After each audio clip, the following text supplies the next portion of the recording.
Welcome to the Butts in the Seats podcast. No? This is the Seats in the Butts podcast. I'm your host, Emily, with my co-host, Nick. Am I even your co-host here? Nope. Am I just your, subordinate? You're just here. I'm just here. Welcome to the Seats in the Butts podcast, where I take over and we watch something stupid. Except I made you watch this one. Well... Emily, why are we reviewing NXT Season 3? I mean, that's a great question. First of all, this is kind of a preview of what will be on our Patreon. So the plan for the Patreon is that I will pick a show, whether that be a pay-per-view, a reality show, a season of something, or even like an episode of Raw, and we'll talk about it. And it's entirely my choice. Yeah. And Nick can't say anything. At one point I was like, have some sort of loose WCW connection. I think we're doing away with that. I actually have a couple WCW connections if we really want to stretch. The second reason is that we recorded and edited the Thunder episode and felt it was going to be very short, and it was shorter.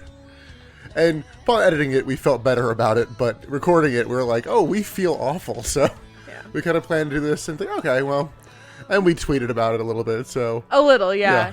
But as Nick said before, this is Patreon preview episode is on NXT's Season 3. It is the first all-women's season. So yeah, original NXT. NXT. No Seth Rollins and Dean Ambrose here. This is before it gets good. This is the bad times. To recap a little bit, how did you feel about NXT Season 1 and 2? Kind of nothing. They were really... One especially was really boring. I had no interest in Season 1, except for Dan O'Brien. He was there. To the point where for Season 2, we just skim watched to the challenges. It was so boring. Yeah, the matches are not here to be matches. Oh, yeah, and there are wrestling matches in Season 3, but we will not be dwelling on them because they mean nothing. Yeah, I don't even know how much you plan on going episode by episode. I have episode by episode notes. Okay. Yeah, we're not calling matches here. Absolutely. I do not have a single hold written down on any of my notes. But before we get into it, overall, what did you know about NXT's Season 3? Because you definitely knew more than I did going in. I cannot remember if I watched this when it happened. Did it spark memories? My gut's saying no, because also... in my memory, CM Punk is on commentary for all of this season. He's on one episode. Oh my god, I wish he was on commentary the whole season. That would have made it so much better. Yeah. Michael Cole became like a true villain in my eyes during this season. Yeah, but you got to live a little bit of what it was like in 2010 and 2011. That's a dark time for you wrestling fans. I am sorry for you. Part of me, I really should have made you watch the 45-minute segment of Jerry Lawler versus Michael Cole at WrestleMania. I got the gist in this. There was a lot of Michael Cole, Jerry Lawler conversation that Michael Cole just decided that this was his time to talk about Jerry Lawler. Yeah, I was just... It was kind of annoying. Michael Cole had absolutely zero interest. We'll get into this more, but Michael Cole had no interest in this season. Yeah, we went from... Which really downgraded, because in the episode 1, he had favorites, and he was like, oh, I love her. Oh, she's great. And then, episode 2, he's like, I'm walking out. I can't do this. They this bring is out the awful. fucking gong, and I'm like... He gongs the show. Anyway, before we get into the actual, faff of the show, we should talk about who the rookies and the pros are for this season. Yes. So if you don't know, the way that NXT works, at least in the first few seasons, before it gets good, again, this is the bad times. The first 4 seasons. There are rookie players, so people who have never ever been on NXT, or who have never been on WWE television and want their shot in the ring, and they have pros that are paired up with them, so it's people that have been in the ring. It's people like The Miz and... That's not a good example. But people like that. Seasoned veterans like The Miz. Seasoned veterans. Yeah, William Regal's also there. Yeah, he is there. Or in season 1. He ain't here for this one, but... So, should we start with our rookies or our pros? I think you can do the pairing. Okay. So, the pros for the season... Kelly and her rookie. Yeah, I'd say she's the pro. And her rookie is Naomi, which the dynamic of if you know the rookies and how far they go in the company, knowing who they're paired up with their pros is shocking. So I did look up when everybody started wrestling. Okay, when did Naomi start? Naomi started in 2009. This is end of 2010. So she's still fairly new. Yeah, Kelly started in 2006. But was she wrestling? That's relative. She was struggling to take her bra off on ECW. Oh, I love that. Kelly is gorgeous. Kelly can go up there in the beauty stratosphere with Stacey Keebler. Like, I think they could have a competition of who's more gorgeous, but like, You know what Kelly can't do besides run the ropes? Talk. Wrestle on NXT. She never wrestles. She is nowhere to be found on a lot of these episodes. I think she's gorgeous. Including the finale. Anyway, our next professional, Primo. Who the fuck is Primo, Nick? He's Carlito's brother. Sure, I guess. Does he eat like oranges? Is that his whole thing? They missed a trick. They really did. Yeah. I think both of them did come out with apples occasionally. Primo could have been a rookie to me. I never heard of this man, never seen him in a professional standing. He was under contract until the pandemic somehow. How the fuck? Anyway, his rookie, AJ Lee. Again, the rookie becomes way more successful than the professional. AJ started wrestling earlier than everyone else in this competition. Really? Started wrestling in 2007. Really? By the way, she's 23 in this season. Jesus. She has wrestled longer than one of the pros. She is the age of when we go to a bar and we see people her age, we leave. Yeah. Wow. She's so young. That's ridiculous. Okay, anyway. She's 36 now. She's still so young. How old is CM Punk? Older than that? He's in like his 40s, right? I would say, how old is Charlotte? Because I'm like... Charlotte's in her late 30s, early 40s. Anyway, moving on. Our next professional, Goldust. In his full Goldust garb. So this is kind of our Charlotte Flair is older than AJ. Oh. So this is kind of our WCW tie-in, is Goldust. I have two other ones I can stretch for. Okay. But Goldust's rookie is a woman named Oksana. She is a Lithuanian bombshell, just trying to make it in the U.S. Also started wrestling in 2009. If you told me she started wrestling the day before this started, I'd believe you. But up next, we have Vicky Guerrero as our professional, to her rookie, Caitlyn, who was a replacement for someone else as the season started. Yeah, Aloisa, a.k.a. Isis the Amazon. Oh. Caitlyn's first match, we saw. That was not exaggerated. Yeah, she was plucked out of God knows where, and it was just like, you want to wrestle? Well, pretty much everyone here signed a developmental contract with WWE, and what you don't see is that in between the weeks of NXT, they're going back to Florida and wrestling in FCW. Oh, cool. That's good. Yeah. That's good. I respect that. Because Caitlyn does get pretty good throughout the draw of the season. Yeah, her first match is literally on television, and it's like, she's not bad by the end. And she's good on camera, too. She doesn't seem that timid. Anyway, so her pro is Vicky Guerrero in all of her 2010 glory. So, you know. She's my other WCW. That's a loose tie-in. Yeah. I don't think she ever even appears on camera. You know, her husband, he was on WCW. Which we were talking about. Man, they do not mention Eddie Guerrero in the same breath as Vicky anymore in that era. Well, Vicky Guerrero is a joke, and Eddie Guerrero is beloved. Yeah. So I don't blame them. Moving on. Our next professionals, if you can even say that, the Bella Twins. I have feelings about the Bella Twins. Yes. So the Bella Twins started wrestling in 2007 after AJ. I did look at the timeline. That's crazy. And their rookie is Jamie, who used to be an in-ring announcer. She was the in-ring announcer for season 2, at least, of NXT. For some of it, not all the episodes. She started wrestling in 2010. I think we saw her first match as well. Yeah. And Emily, she's our other WCW tie-in. How? She appeared previously in TNA as a manager, not as a wrestler. But TNA is not WCW. No, but in 2009, she accompanied Big Sexy Kevin Nash to the ring. Okay. And that's it. It's like she did nothing else in TNA. That's a loose tie-in. Our last pro is, gold star winning, 5-star matchmaking Alicia Fox with Maxine. Alicia Fox started in 2006. Maxine all started in 2009. So we've got a great crop of wrestlers and professionals coming into the ring here. Obviously, you can tell that there are already favorites because you recognize names that go on to be on the roster later on. Yes. That holds true in this season. Yeah, it's a tale of two groups. Yeah. It's the people that are here for serious and the people that are here to be sexy. Yeah, so week 1, the show still seems to have some promise. It does. And even the commentators don't seem to be, dead to the world. But the way that NXT works is there are challenges and there are matches. And the challenges can be anything from like an obstacle course to a promo challenge. It can kind of be anything they want it to be. But there are matches as well. So, Emily, speaking of the challenges and the competitions, I am going to give you a little quiz on 10 of them. Oh, Lord. And you need to tell me who won the competition. Okay. You need a 7 out of 10 to pass. Oh, no. So let's start with the first competition. There was the dance-off. Oh, the dance-off is easy. Like, there was one person on the roster that had dance experience. Yeah, a former Orlando Magic dance cheerleader. It's Naomi. Yes. That's easy. 1 for 1. Who won the joke-off?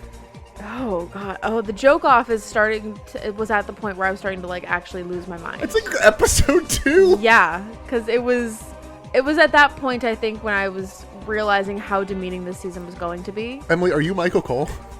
Yeah, I was kind of on the same trajectory as Michael Cole, to be honest. It wasn't AJ, because she had a bomb of a joke. And it wasn't Naomi, because I don't remember her joke. Well, you literally have a 1 out of 6 chance of just guessing. Caitlyn? No, it was Jamie. It was the only one Jamie won. Oh, shit. And I want to say hers was the Knockdown Who's there, AJ. Exactly. Oh, she was going AJ who? Yeah. Yeah. And then she did it again. It was like Maxine who? Yeah. Like, exactly. All right, Ha, so ha. 1 for 2. Emily, who won musical chairs? Oh, fuck. AJ? Yes, the girl with the smallest butt. Yeah. We were talking about, like, she's so skinny and She's small. so How did she swift. win? All right, 2 for 3. I'll even give you the layup here. Who won both Talk the Talk and Diss the Diva? I guess the first Diss the Diva. I just rewatched these competitions. I have no memory of these. Naomi? No, that would be AJ. Wow, AJ won a lot. Yeah, well, AJ won a lot of the talking ones. I'm not going to give you any of the gimme ones here, but if there was any question about trivia, Oh, AJ. AJ dominated. who won the mechanical bull riding? I want to say, like, Oksana. You are correct. Really? 2 for 4. Who won the power of the punch? Oh, Naomi. And who won it twice? Naomi. Yeah. Naomi had the smart strategy of using both of her hands to smash it. And like, well, you can only do one. And then she got like an almost identical score. Oh, my God. Who won the Halloween costume competition? Oh, Caitlyn, because she came dressed as Vicky. We're going to go chronologically through all of these, Yeah. so we'll dwell on these a little bit more. But you're kind of getting an idea of the faff of the matches that we're watching. Or the episodes, I suppose. All right, keep going down. Who won the kissing competition? Oh, AJ won. Yeah, she got herself typecasted right there. The arm wrestling competition? Caitlyn. Caitlyn's fucking jacked. Who won the second Diss the Diva? AJ? No, that would be Naomi. Damn it. Okay. And who won last sumo standing? Caitlyn. That was awful. That was so bad. So Emily, you passed the test. Yes. You literally got 7, so Woohoo! Skating by. just managed to make it.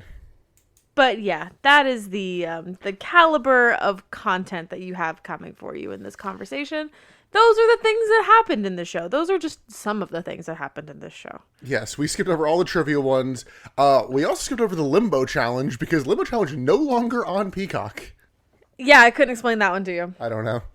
But from episode 1 on to episode, I think, 3, they kind of draw this out. They do give little vignettes introducing all of the girls and kind of like the character that they want them to be. Naomi's the athletic one. AJ's the I'm not like most girls girl. I do have to note, because they do this a lot, it's like, oh, they're black. They're the athletic one. Yeah, it's true. She's the Shelton Benjamin of this season, folks. Yeah, it's unfortunate. Yeah, AJ is the I'm not like most girls. Caitlyn is the cool girl next door. Oksana is Lithuanian. Or no, Caitlyn described herself as the girl 2 doors down. She's not the girl next door. She's the girl 2 doors You're down. right, yes. She's the cool girl down the street that explodes your mailbox on 4th of July. Not the girl who's 3 doors down, because that would be copyright infringement. Maxine is just, I'm a bitch. There's no other way to say it. Maxine is a bitch, and not even in the fun way. Like, I would she's say, not like yeah, she's like, I'm the heel of this season because nobody else started wanting to be a heel. The first thing she said out of her mouth was racist. So, like, you weren't even going to be a fun heel that we could root for. It was just like, oh, wow, you're fucking xenophobic, and I want you to leave. Yeah, she had the go-away heat rather than the, ooh, you evil heel, like, rah. No, she just sucked. Jamie was jacked. That was her whole character. But she thought she was way sexy. Like, she thought she was hot shit. But she was just strong as hell. So those are your typecasts. There are 3 that really just want to be sexy. And then there's 3 that are here to actually do something. Look, at least it's different characters as opposed to, we saw the previews of everybody in NXT Season 4, and I'm like, oh, wow, you're all shit heels, it looks like. That'll be a fun one to watch. Johnny Curtis is the only one that I'm like... Can you believe we're watching this just for fun? Sorry. Or your EC3 and you're a real-life heel. Oof. Can you believe we watch these seasons for fun? I know. We weren't even planning on reviewing this podcast. And it was just how much I was dying inside that made us want to watch it. So right out of the gate, we have our first dance challenge. Before we even talk about wrestling, we have our first challenge. It's the dance challenge. For that being the first thing that we see from these women, it just kind of set the tone for the season of like, oh, we're not here for wrestling. It does not matter that you people want to be a wrestler or you want to be on WWE. This is not about that anymore. Well, we should also mention that the prize for this season is different than the last couple seasons. Oh, right. Because season 1, you got a like pay-per-view main event title match of your choice. Season 2, it's like, okay, you get a pay-per-view title match. It gets used on the Intercontinental title, not the world title. Right. This one is like, you get a contract. You get a match. This is the Diva Search, is what it is. This is absolutely the Diva But Search. they actually let them wrestle. Yeah, so the dance challenge right out the gate. Obviously, Naomi actually goes first, which is kind of upsetting to the rest of the women. And they bring Cole in for this. Yes, because you need a dance partner. No, you don't. So Naomi just kind of dances circles around Michael Cole and destroys the rest of the competition. Everyone else is just trying to be sexy.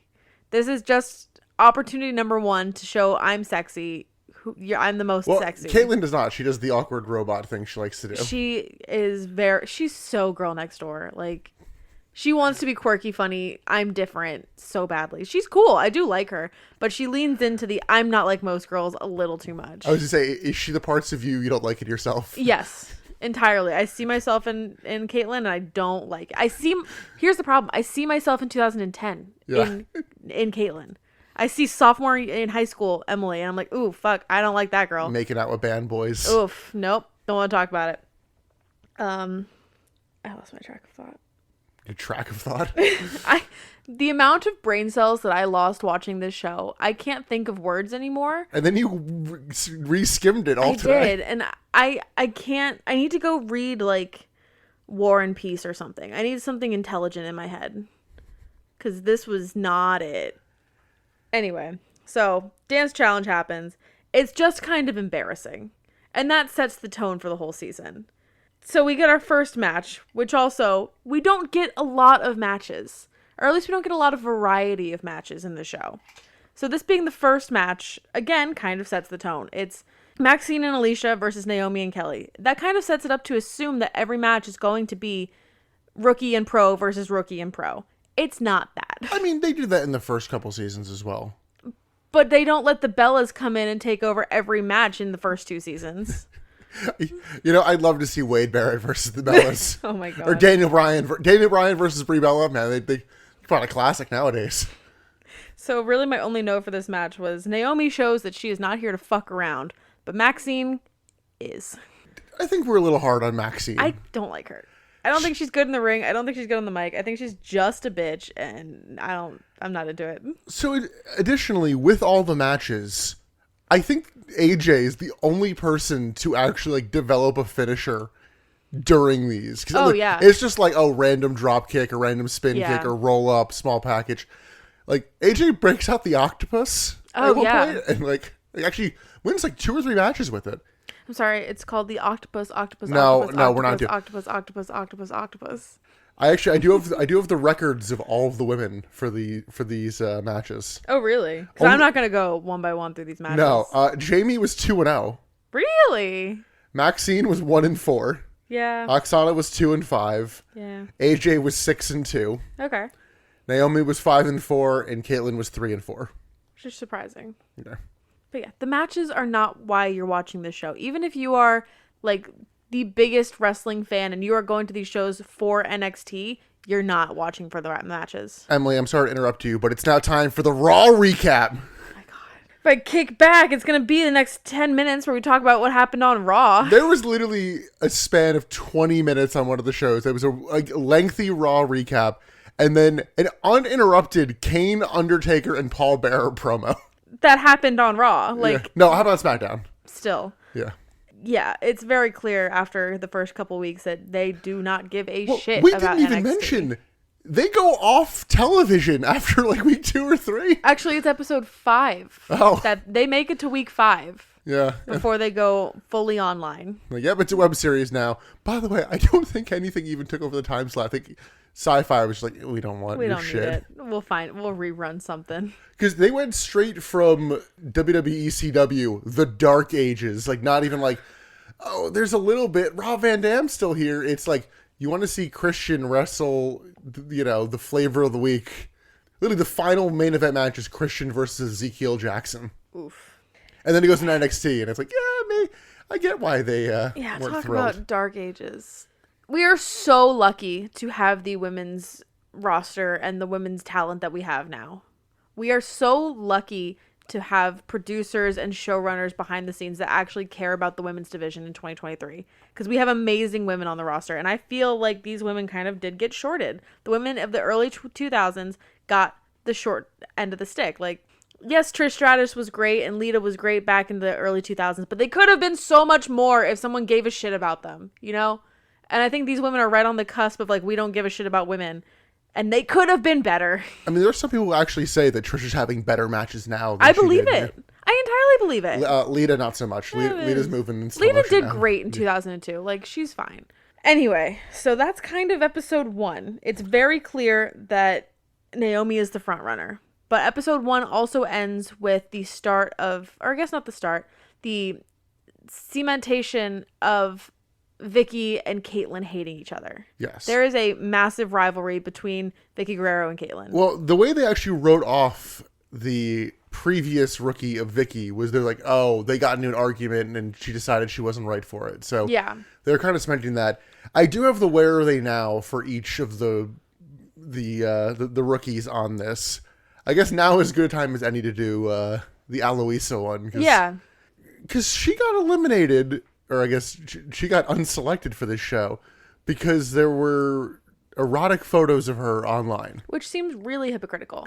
Oh, 100%. By the way, it's not nude photos either. It's because they asked her, like, do you have any nude photos online? She goes, no. And then they found suggestive photos. That's not nude. Yeah. And to add to this, she was replaced by Caitlyn, who also had risque photos online. And I'm talking about, like, intentionally, because I know... Sure. Because Caitlyn got hit by the like, leaks that Paige got hit by. No, these were, like, intentionally sexy photos online. So it's like... What? Shut up. Like, the hypocrisy. Also, every single one of your current day divas probably has lewd photos online.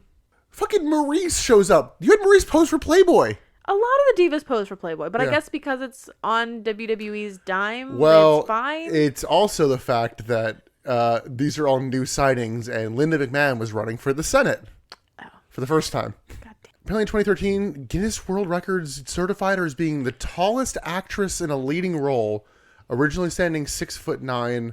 She had lost 3/4 of an inch of height due to a slipped disc. I don't really know what the hell that means in terms of tallest actress in a leading role. Like, leading role in what? But she wrestled various indies for kind of 2010, and she had a little bit of wrestling career beforehand, and she retired in 2011, did some light acting, nothing crazy. Cool. Yeah. Good for her. I mean, make a name for yourself. I said, do you want to skip ahead to the next elimination? Because what else happens in the 4 weeks in between? Let's just go week by week here. So, episode 1 ends... So you're saying you want to take a week-by-week look at the slow but inevitable downfall of NXT? That is exactly what I'm saying, Nick. Okay. So, week 1 ends with Caitlyn and Vicky dissension, whatever. Week 2... Smells. We start with an AJ and Primo versus Caitlyn and Dolph Ziggler match. Yes. Dissension disgrace, because at the end of this match, Dolph hugs Caitlyn. And for those of you that don't know, at this time in the storyline, Dolph and Vicky are dating. And he looked at another woman. Part of me wants to like stop recording and restart this and just have you do this entire thing as a mean girl. No. I don't know if you know this. I don't know if you dating. heard, but Dolph hugged Caitlyn Dolph is in front of everyone. He is such a little playboy. His fucking outfit in the last episode, rocking the velvet suit God. and no shirt and a tie. Vicky, rocking you the should Jamie Tart. say something. Vicky, this is not okay. Like, girl, go say something. Get your man. Yeah, that's how. By the way, she's not the general manager anymore. So, I guess in kayfabe, Dolph is legitimately attracted to her? Yeah, I guess. Like, in kayfabe. Like, in kayfabe, she married Edge, and Edge divorced her as soon as she got fired as GM. He's like, because he was like, yeah, I literally was only with you because you had power. Nice guy Dolph, I guess. Yeah. Anyway, so the competition for episode 2, we get a joke off.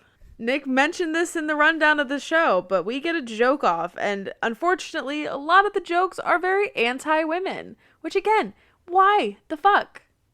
This is a show all about women. Why are we not focusing on the actual like athleticism of the women and like wrestling, because it's a fucking wrestling show? Booker T suddenly appears. Women just naturally hate each other, brother. That's not true. Yeah, so most of the jokes in the joke off are, so Oksana's joke was, what's the difference between a girlfriend and a wife? About 45 pounds. Like, what the fuck? That's uncool. That's not cool. I don't know. My girlfriend thought it was funny. Fuck off. I'm not your wife yet. Even AJ's joke was about like a dumb blonde. Like, are we still in the, I guess is 2010 still the era of like the dumb blonde jokes? I don't know. God. Yeah, there were a lot of that. Like, the only one that I can remember that didn't have that kind of a joke to it was Naomi's, which was one of those like anti-jokes that was very popular at the time. Her joke was, what do you call a dog with no legs? Doesn't matter what you call it, it's not gonna come.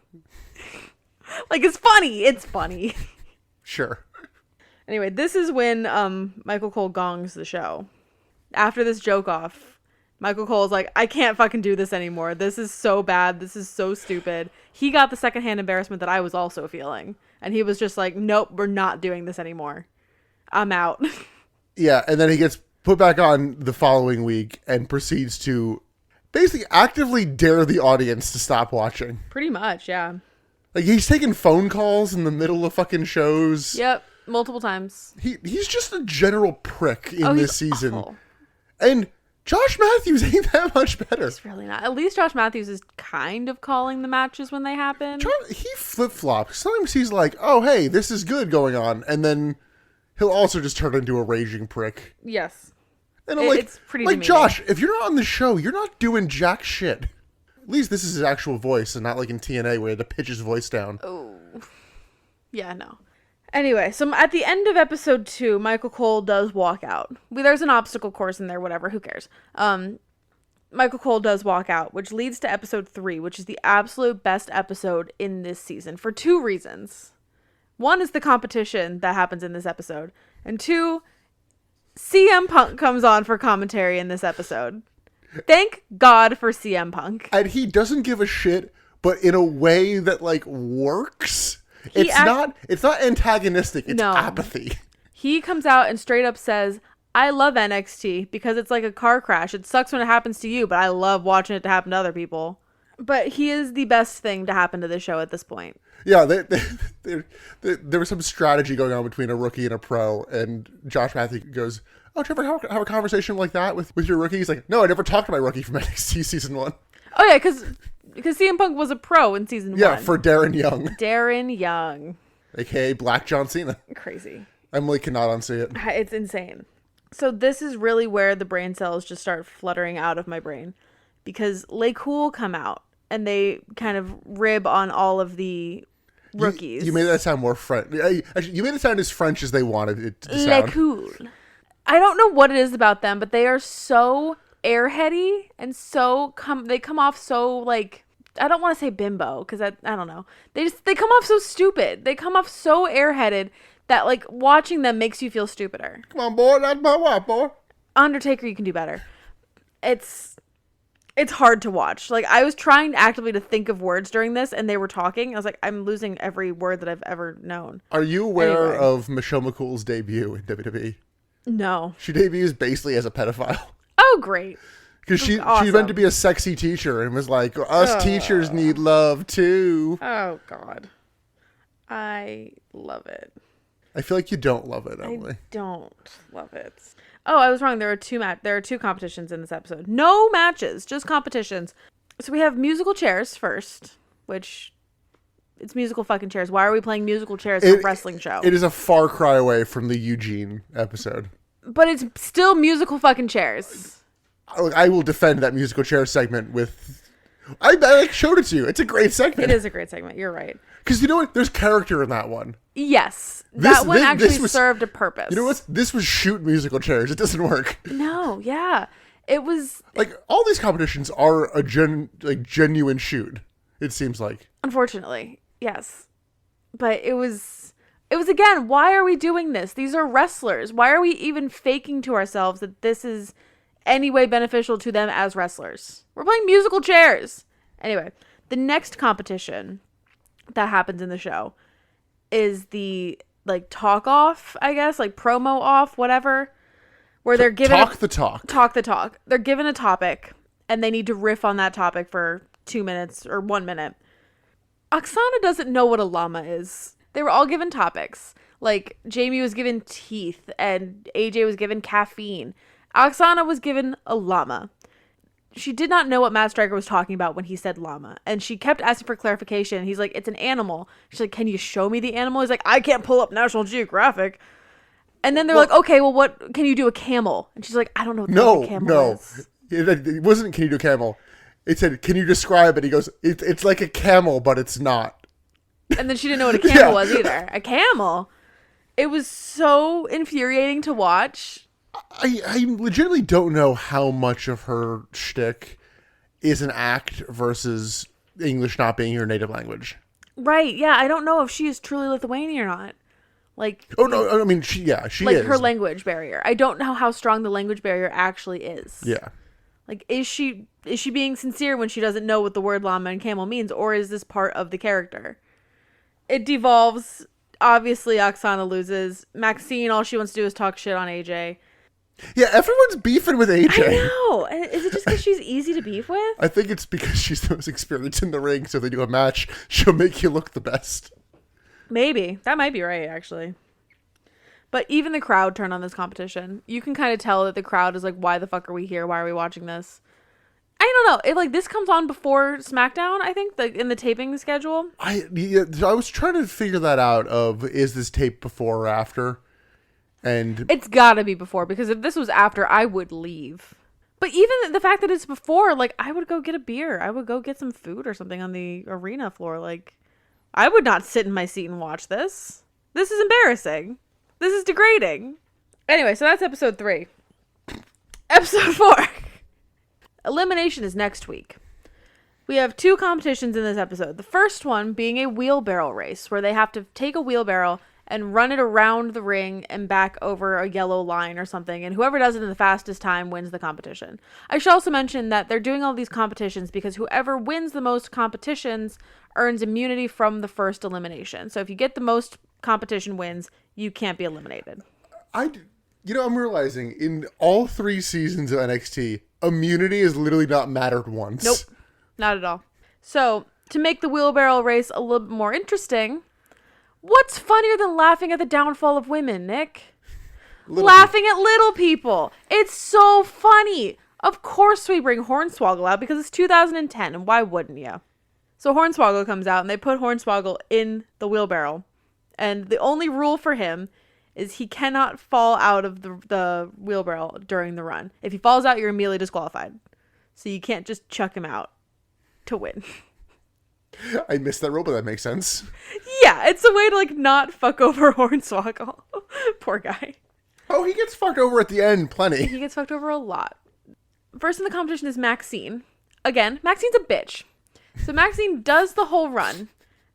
And as she crosses the yellow finish line, she throws the wheelbarrow and he tumbles out. And they're all like, well, you crossed the finish line, so I guess that's fine. And Hornswoggle, in a feat of, revenge, bites her in the ass. Yeah, I was wondering, I'm like, all right, was this predetermined or was that kind of called on the fly? I honestly, to this day, I don't know. Because this turns into a whole season-long arc of Maxine versus Don't call it an arc. It's the most arc that we're going to get. It does end with them making out in a back room. So it is an arc. This is enemies to lovers if I've ever heard it. And then it's never followed up on because she's gone. Actually, that's a lie. It is followed up on in NXT Season 5. Oh, God. NXT Season 5, by the way, is just like people from the other seasons. Oh, no. And low-level WWE talent. It's an all-star season? Pretty much. Well, it also goes for like over a year. And like, they don't do eliminations until like 6 months in. Like, oh, I guess. Oh, yeah, we have to do something with this. Yeah. Anyway. The second competition, episode 4, is another Diss the Diva, which is just another opportunity to have the women shit on other women. That would be the first Diss the Diva, because the first one is just talk the talk. Oh my god, it's like the same thing. Well, it's a topic versus be a bitch. But sometimes they take the topic and just use it as an opportunity to diss everyone else. Yeah. So I guess this is just like, no, now here's your opportunity to diss everyone else. Don't do it in those other things because you're ruining our games. It really just turns into, look how hot I am. Look how great I am. All these other girls are fat and ugly. Oksana literally says, I go to the gym every morning and these girls just eat pancakes for breakfast. Fucking two of them are bodybuilders. What?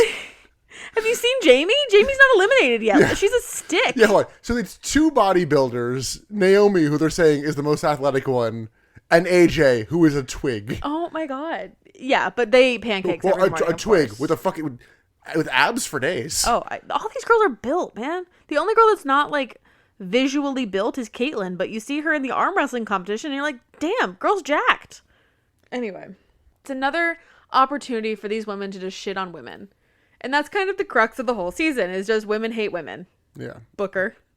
Yeah, and it's like, oh, would you believe it? The first two promo challenges are won by the woman who, there's a good argument, is the best female... like wrestler promo of all time. Right. Episode 4 ends with Caitlyn attacking Vicky Guerrero because she's had enough. And that's episode 4. Episode 5! This is the first week that we're fully online, and it's our first elimination week. And of course, why wouldn't you have this in a wrestling show? It starts with a mechanical bull competition. Why wouldn't we have a mechanical bull competition? Yeah, obviously. And if you know anything about mechanical bulls, like there are different levels to the difficulty on it. So it was always kind of a thing of like, all right, how worked are they doing this? But of course they needed somebody to demonstrate how the mechanical bull works. Who else would volunteer? But you can look, but you can't touch. The two twins, I'm like, their whole thing is that we are both sexy and like they are sexy together. It's a little weird, it's a little incestuous. I'm a little weirded out by it, but they're like, I'm sexy and I'm sexy. Let's be sexy together on a bull. It doesn't help that their stepfather is John Laurinaitis, who is somebody pushing more for the sexiness of women's wrestling and not the athleticism. Which is just so ew. It has porn written all over it and it's so blood. Gross. Ugh. Anyway, so there's mechanical bull competition. Again, it's just another opportunity for these women to be sexy. That's all these competitions are. Is just who's the sexiest? Who can be the sexiest? I don't even remember who wins on this one. Who's? Oksana wins. Oh, of course. You actually got it right in the quiz earlier. Ah, yes, I did. This is also the episode where Oksana kind of proves herself in the ring. So when she has a match, you can kind of see like there's something there. She could be a good wrestler. We could do something with this. She's strong. She's powerful. She can do something. We might have something here. Narrator. Much. They didn't. It's not saying much, but you have something. You have more than Jamie. This is also the episode where there is a weird glitch where they show a match of Oksana versus Maxine twice. It just loops itself for some reason, which is very strange. The second competition for episode 5 is a talent show. I only remember one talent. Lucky for you, I wrote them all down. Okay. So first we get Oksana. And her talent is push-ups, which everyone kind of scoffs like, okay, push-ups? Oh, I remember this. They're acrobatic push-ups where she like is only holding herself up by her arms and her legs are coming forward by her head. And she's doing like circus artistry push-ups. It's very impressive. It's very cool. There actually was one wrestler who went on to go do Cirque du Soleil. Oh, really? I don't know if anyone's ever done the other way around, but big muscly dude, Mason Ryan, went on to go be in Cirque du Soleil. I don't think anyone else did, but Welsh Batista. Just picture that, and you literally have him. Welsh Batista. But yeah, hers is very impressive. Naomi was also very impressive. I don't like rap gimmicks. I really don't. Naomi came out and her talent was a rap. And it was not bad. Yeah, we were both ready to cringe so hard. And then we're like, oh wait, if they told her it was a talent show, she had time to prep this and it's not all off It's not off the fly, yeah. Yeah. So yeah, hers was also pretty impressive. It's not, my name is William Regal and I'm here to say. Yeah, that's iconic. Not as impressive, AJ's talent is flexibility. Which again is just an excuse for her to be sexy and say, look, I can do the splits. But like everyone can do the splits. I was a fan of it. All the girls up there can do the splits and they can all do those flexible things. She's not doing anything like Oksana did. Like if you did like acrobatic flexibility, then I might be like, ooh, wow, shit. Yeah. But she's just like a dancer who can be flexible. Like that's the whole thing. Of course, men loved it, you know. Do you remember what Jamie's talent for this was? My heart wants to say ring announcing. No.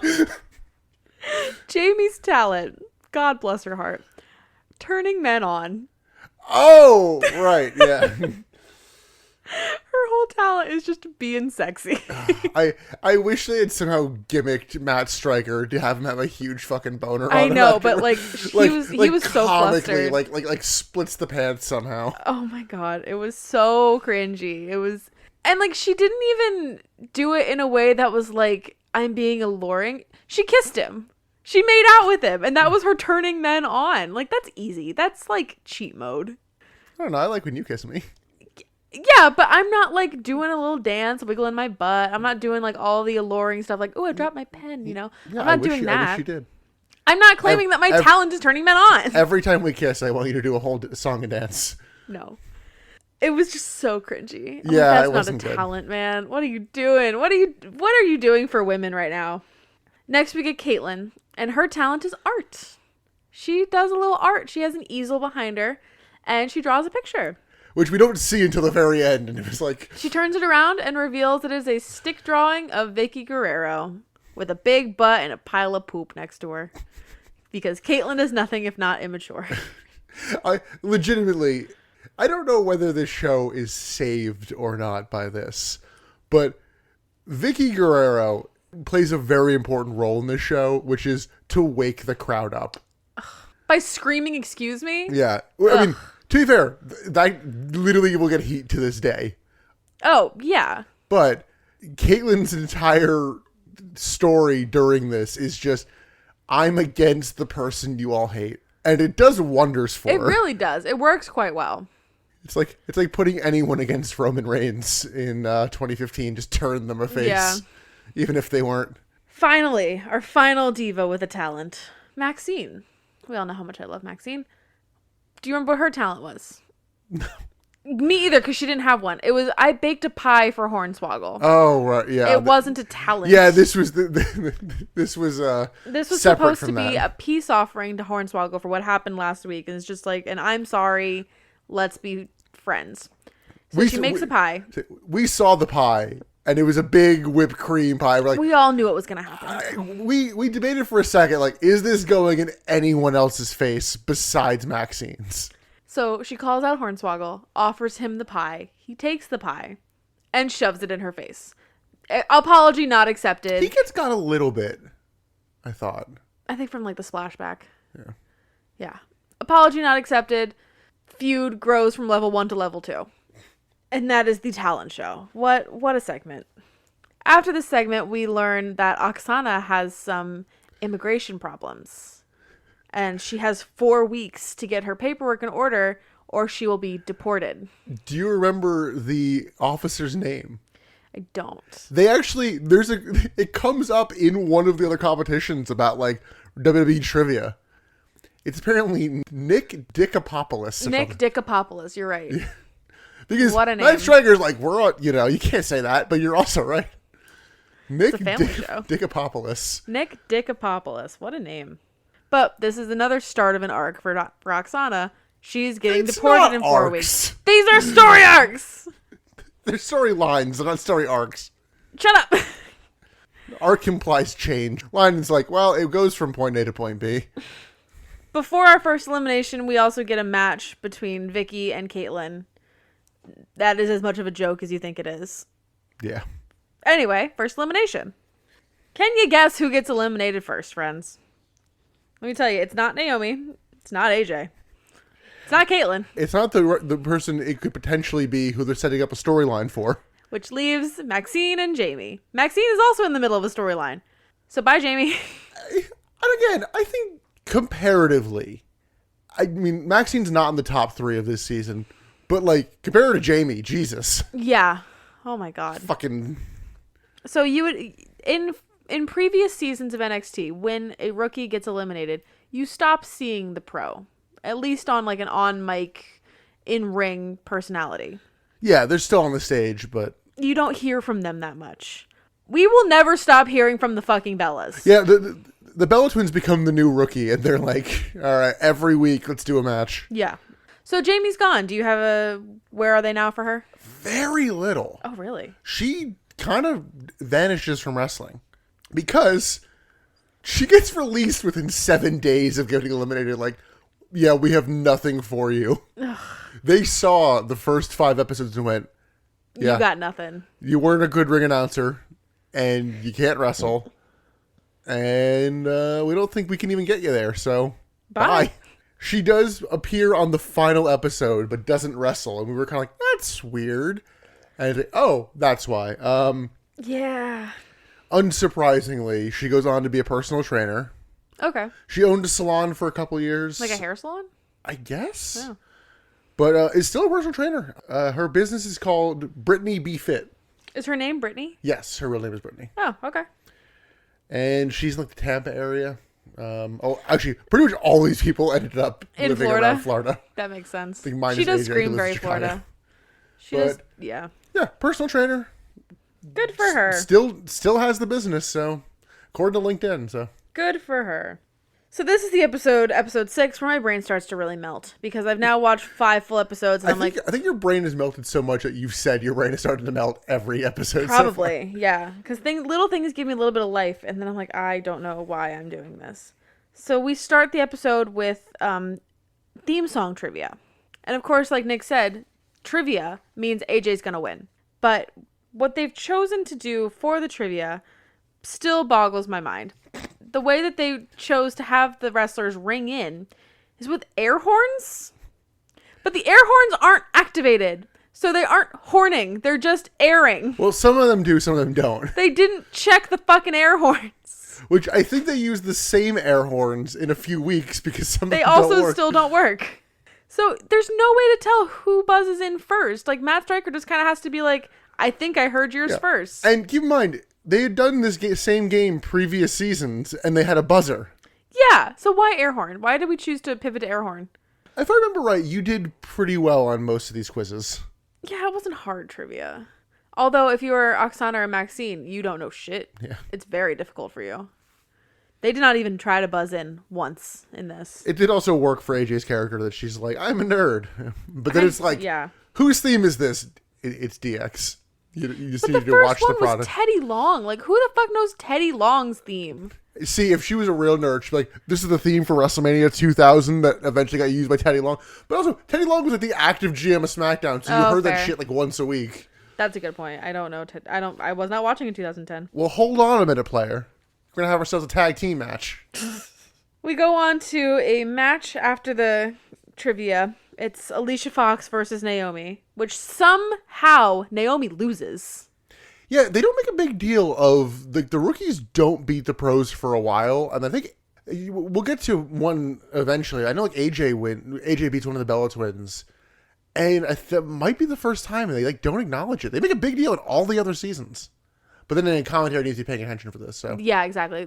Again, commentary is literally falling asleep, chit chatting with each other, taking phone calls, texting, trying to ruin the show, actively working on ruining the show. Again, like Nick said, daring you to keep watching.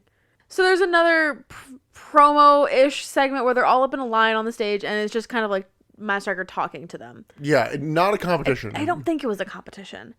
The only note I have from this is Oksana thanks Christopher Columbus for discovering America. And Matt Striker goes on and says, Americo Vespucci discovered it, but okay. Okay, well, he's just being a prick there. Yeah, he's just being an asshole. Like, come on, man. We didn't need that. So, like, I'm torn on how I feel about Matt Striker during this season. Because he is a bit of an annoying prick sometimes. He's not as bad as Cole and Josh. No, but he is kind of feeding into it a little. But he also has them in his ear through all of this. So he's literally actively talking and having the two fucking pigs cackling at ringside. Yeah, which are actively making his job harder. Yeah. But it's a mixed bag. It is a mixed bag. He's not helping things. He's definitely not being as bad, but he's not helping things. He isn't shitting on them to their face for the most part.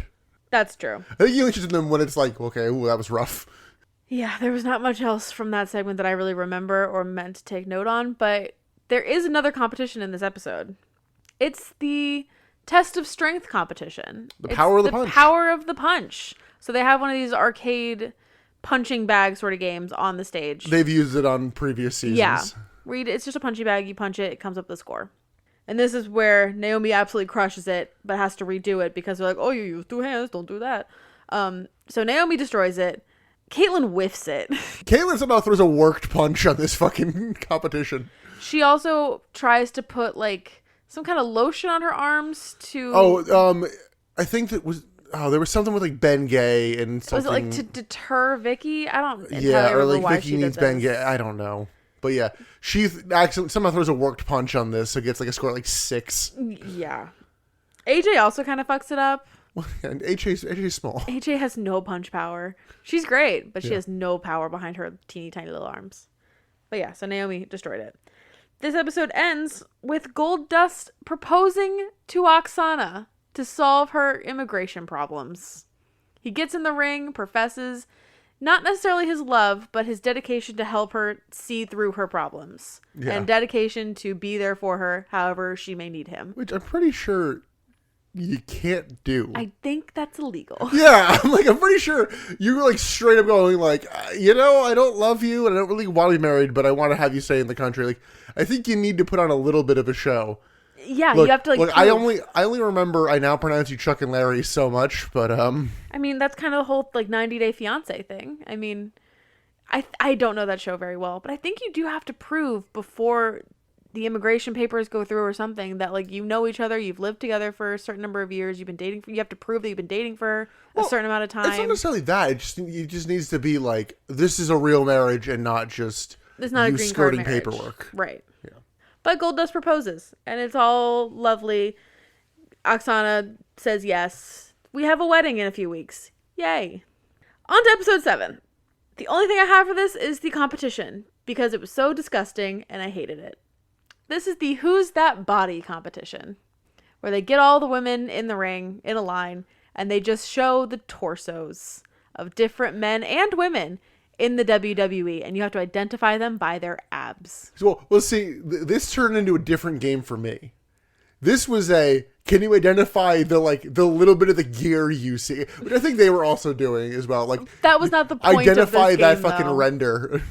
This game was all about how women are shallow and only look at men's bodies. I did pretty well in this game. I took it at face value of women only care about superficial things of how men look or like body types. They don't care about in-ring work. Maybe I'm reading into it too much. Yeah, no, I think you are because it did seem like people were guessing the gear. Fucking Melina came up as a guest for almost every woman. That is true. So there were women in this too. So maybe I am reading into it too much, but it was just kind of a gross concept to me. I was just like, oh, look at their body. Like, there might have been the limbo one on this. This is where it kind of lines up, but Naomi won some sort of limbo contest, but it's not on Peacock anymore. Yeah. That's all I have for episode 7. Or both of us just blacked out. No, I don't think so. I can't black out twice. Maybe I can. Challenge accepted. On to episode 8. We are now fully halfway through this show. There are only 13 episodes. So we are fully halfway through. With one person eliminated.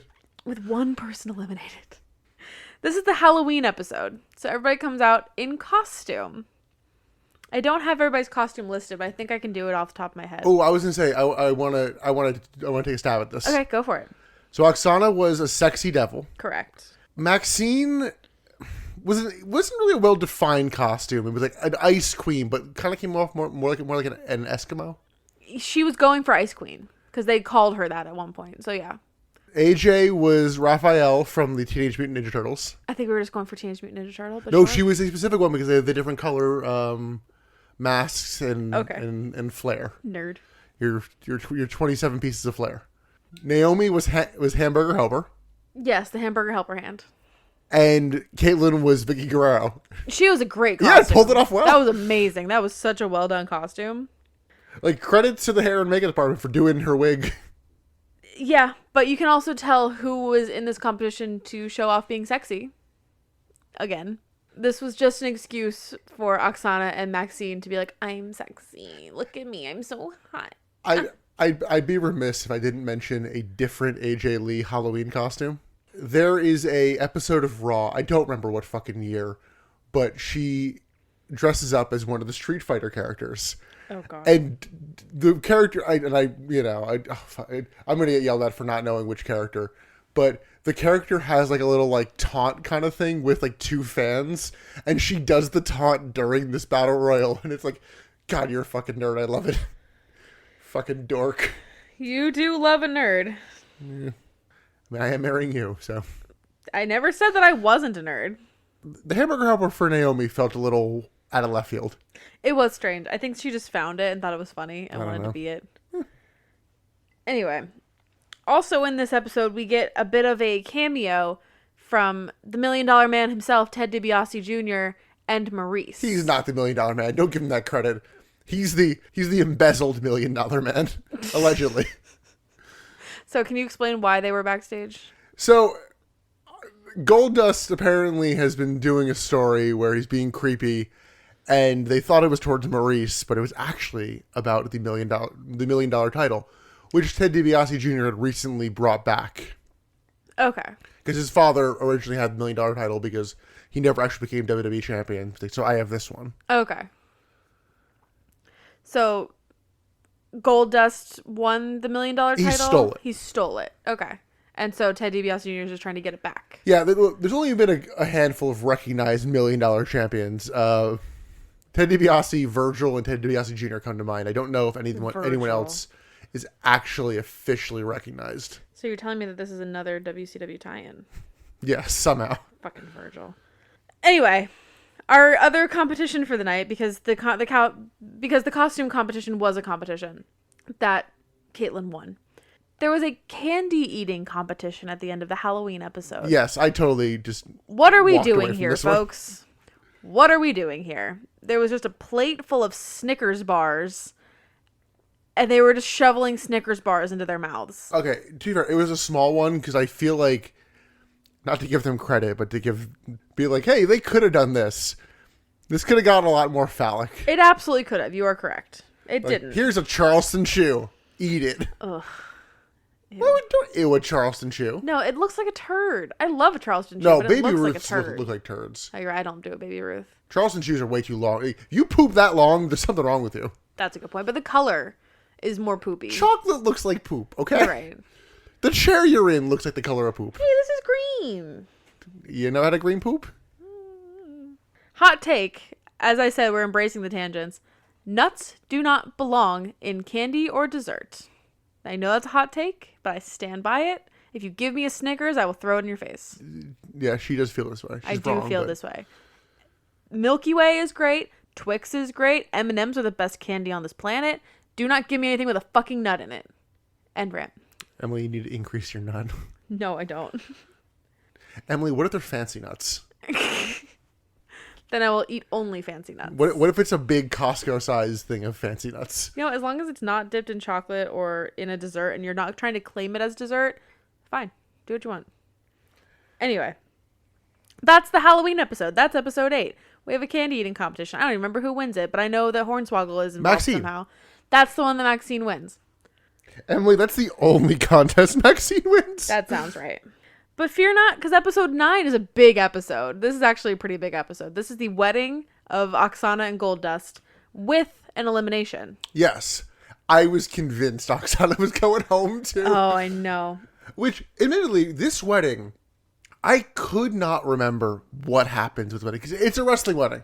Something needs to go wrong. Together, forever. And all I remembered was that Ted DiBiase Jr. shows up. And that was the only thing I remembered for this wedding. Well, before we get into the wedding, we do have a competition to look at. And a couple of backstage segments. The competition for episode 9 is a kissing contest. Don't they excuse Oksana from this too? They do. You need to get ready for the They wedding. do. They say, Oksana, you are excused from this competition. We'll see you at the wedding.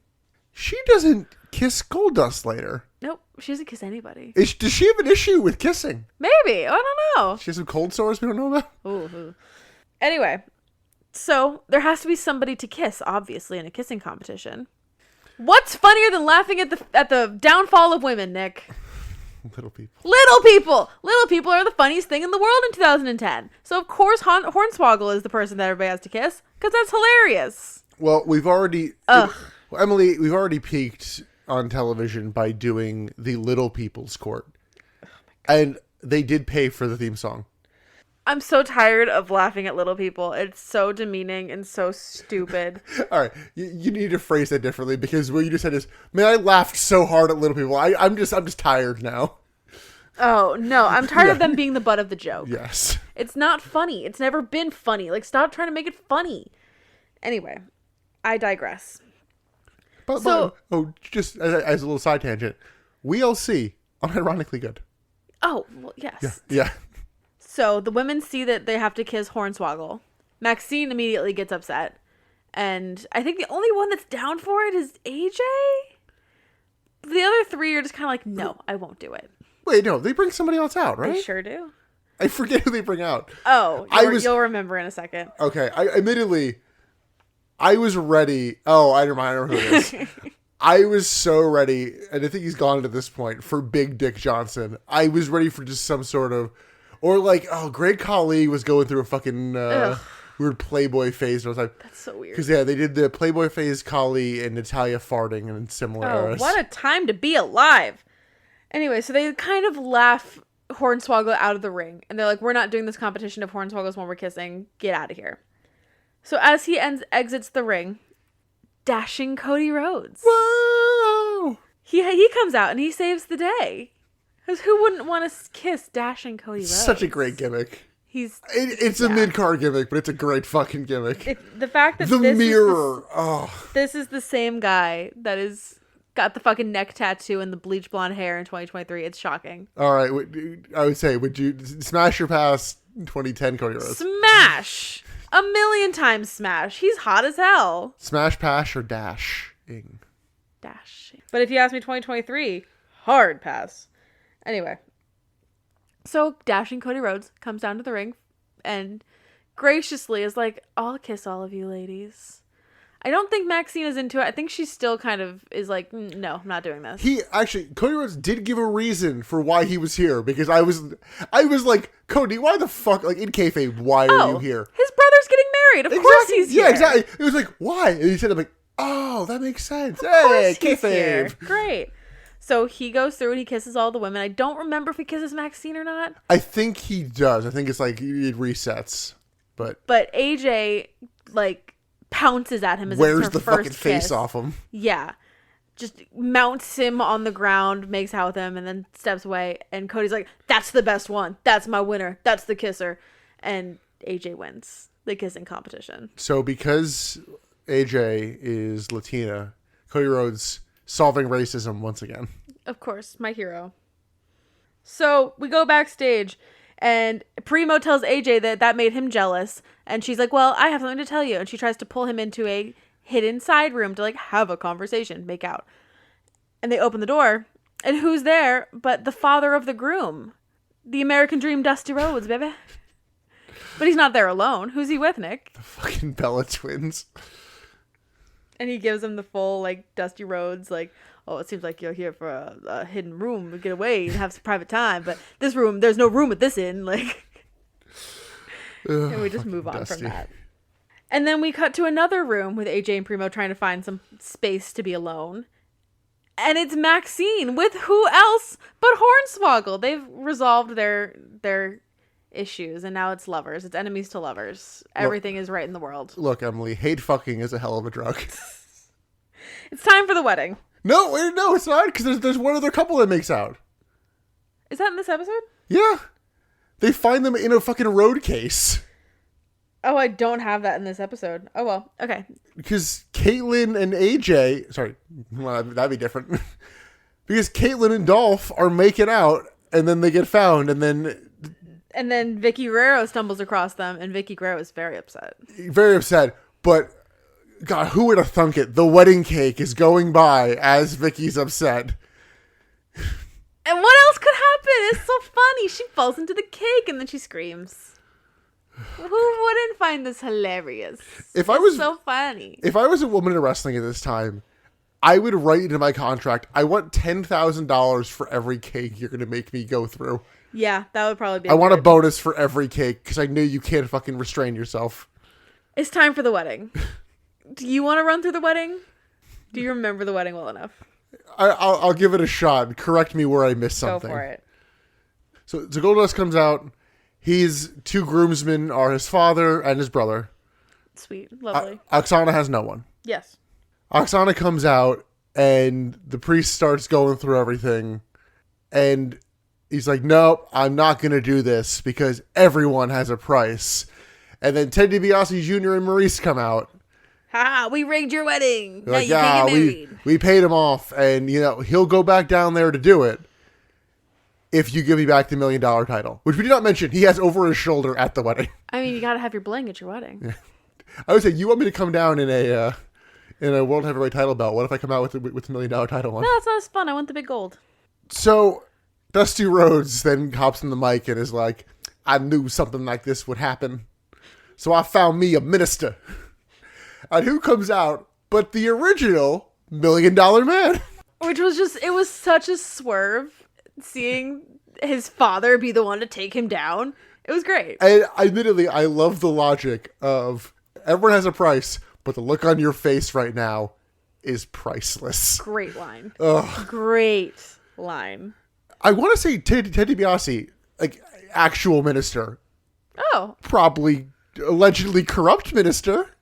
I wonder how expensive he would be to do our wedding. He's kind of part of that scandal. He's not part of it. You think Ted DiBiase Jr. would do it? Oh, he's definitely part of that scandal. Oh, fuck. I don't remember who was involved in the scandal. No, the father is one of those where it's like he's adjacently connected, probably part of it, but no charges so far. Ted DiBiase Jr. Oh, there's charges. Well, never mind. But anyway, so they do the wedding. I now pronounce you husband and wife. You may now kiss the bride. And Oksana slaps Goldust. And then just walks off. For seemingly no reason. She got what she needed. She got legally married. That's all she ever needed out of Goldust. I don't get it. I don't get it either. I don't get it, man. There was no signing of paperwork, so really, they never got married. Yeah, because they would have had to have gone backstage and been like, sign the paper, let's sign the papers. Or they signed it beforehand, and then it doesn't matter if they did it in public or not. Right. It was very silly. But it was a good wedding segment. Like, this was probably one of the better WWE weddings. I like it. The swerve was good. Yeah, the first swerve was good. The second swerve sucked. It kind of kills a little bit. The first swerve was great. But yeah, at a wedding there's going to be a swerve, so. Of course. But that's the Oksana and Goldust wedding. Great. Yeah. Great times. It's probably better than the AJ wedding where, no, I was saying yes to somebody else. Yeah. I was saying yes to being the general manager of Monday Night Raw. Yeah, what? AJ, that doesn't make any fucking sense. So there's elimination. I was convinced. It was like, all right, we've gotten the Oksana story out. Now she's gone, and it's all for nothing. Yeah, that would have been great. That would have been an amazing swerve. But no, Maxime gets eliminated. I in my brain, I was actually kind of wondering. The problem was to be a little bit of a heel turn. Was it going to be if anyone objects and it's Matt Stryker going, Oksana, you're eliminated, and Goldust goes, well, never mind then. That'd have been great. That's what I wanted. Great. But no, Oksana lives to see another day. Maxine is eliminated. Her storyline finished, so Maxine's gone.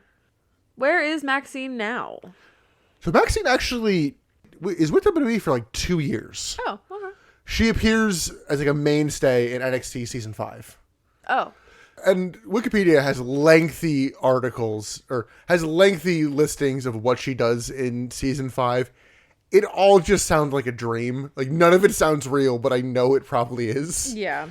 She makes a main roster appearance or 2, nothing crazy. She asked for her release in 2012. I think she wrestled a match or 2 in TNA.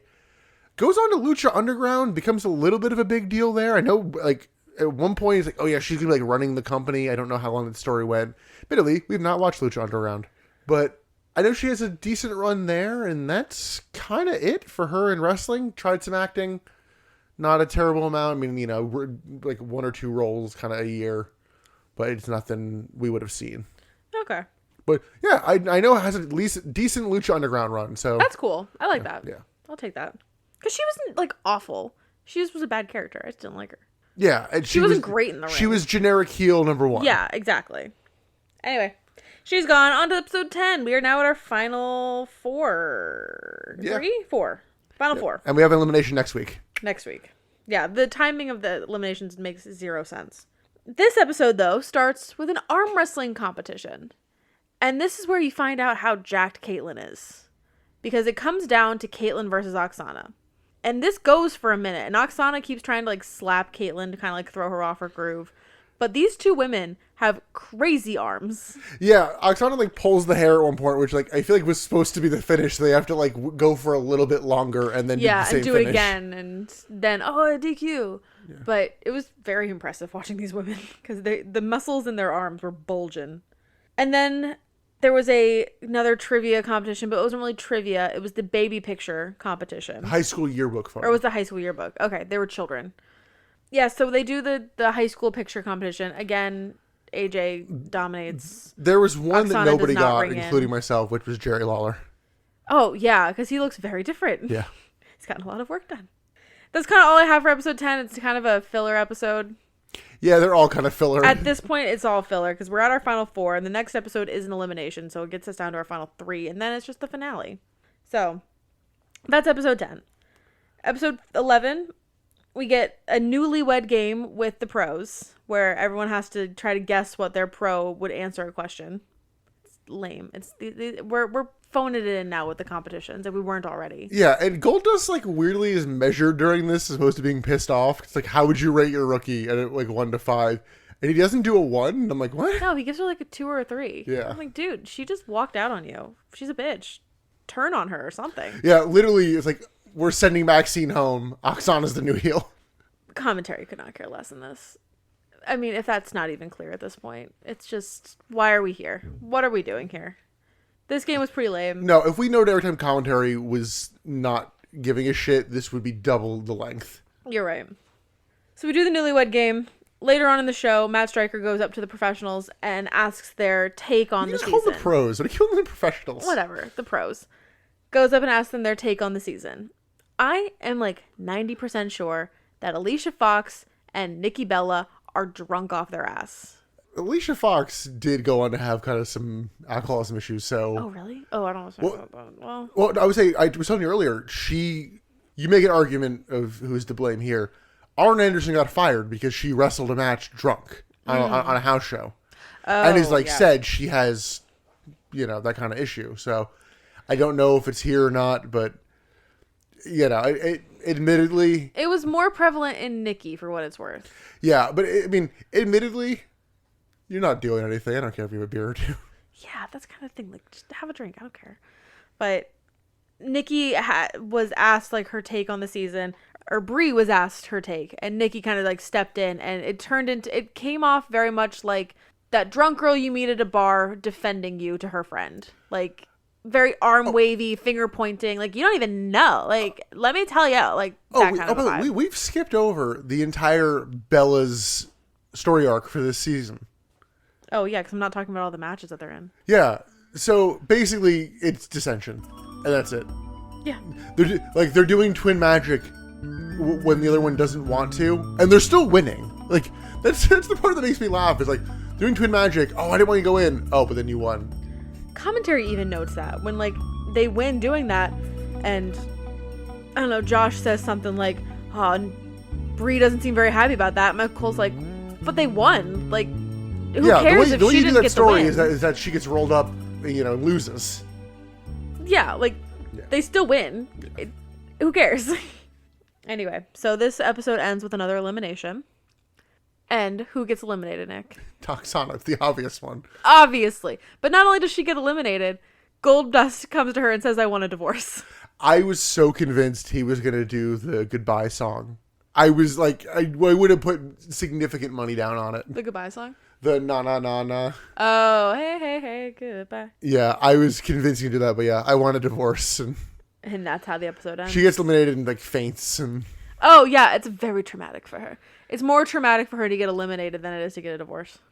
So Oksana. Where is Oksana now? Oksana also hangs around for a couple years in WWE. That doesn't surprise me. They built her up. With a lot more main roster stuff than Maxine. However, 90% of it is managerial work.